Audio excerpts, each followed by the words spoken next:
Assalamualaikum warahmatullahi wabarakatuh. Sugeng enjang para putra ingkang saleh lan salehah. Sugeng pinanggihan malih kalian Gusti.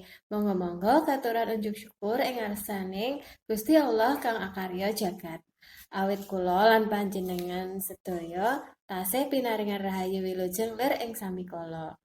Monggo sesarengan sinau wulangan basa Jawa tema sekawan babagan unggah-ungguh basa Jawa. Sugeng midhangetaken.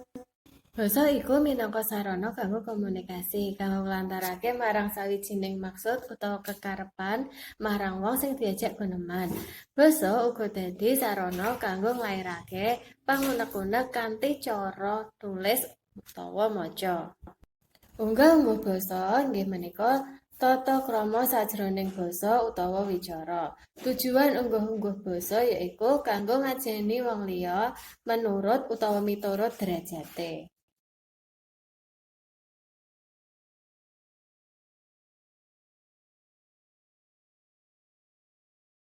Unggah-ungguh basa sing disinau wektu iki ana papat, yaiku ngoko lan krama. Ngoko kaperang dadi ngoko lugu lan ngoko alus. Dene krama kaperang krama lugu lan krama alus.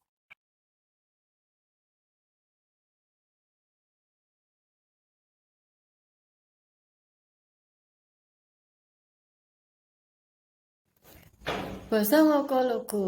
Wujude ora kecampuran basa liyane.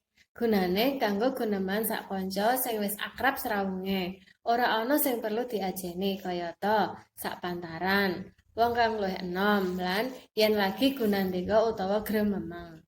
Tuladhane, kowe mengko sore sida sinau bareng. Le yen arep mangan aja lali ndonga dhisik. Kapan ya aku duwe pit anyar?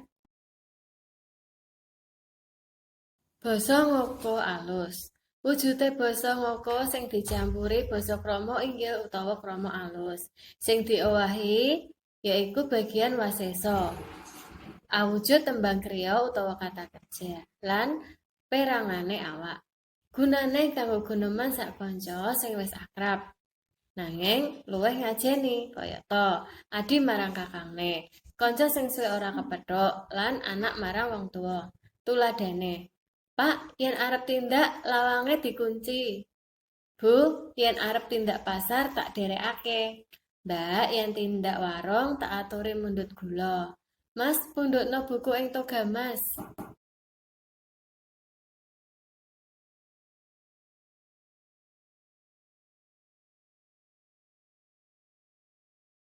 Basa krama lugu. Wujude bisa krama sing tembung-tembunge lugu kabeh tumrap wong sing diajak guneman. Gunane kanggo guneman marang wong sing diajeni. Kayata kanca sak pantaran nanging durung raket amarga lagi kenal. Utawa kanggo mbasake awake dhewe sakliyane basa ngoko lugu.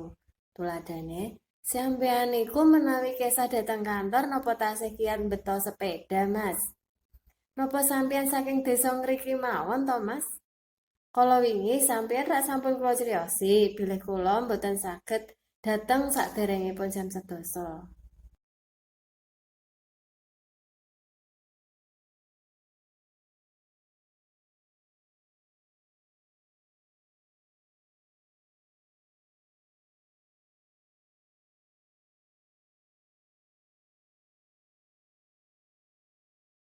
Basa krama alus. Wujude bisa basa krama, tembunge inggil kabeh, tumrap wong sing diajak guneman. Gunane kanggo guneman marang wong sepuh, kayata anak marang wong tuwa, andahan marang pimpinan, putu marang simbah, donga marang Gusti Allah. Guneman ing sak ngarepe wong akeh, utawa wong sing durung kenal. Tuladhane, Bapak sampun dhahar menapa dereng? Pak Kiai, sumangga pinarak rumiyin dhateng gubuk kula. Pak Bejo, unjukan menika kagem panjenengan.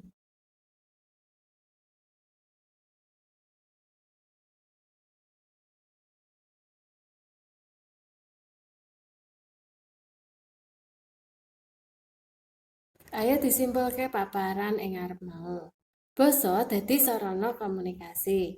Unggah-ungguh basa digunakake kanggo ngurmati awake dhewe lan wong liya sing diajak guneman. Sinau unggah-ungguh basa sing perlu digatekake yaitu bagian jejer utawa subjek. Saka jejer bisa dikira-kira arep gawe basa apa, awak dhewe guneman.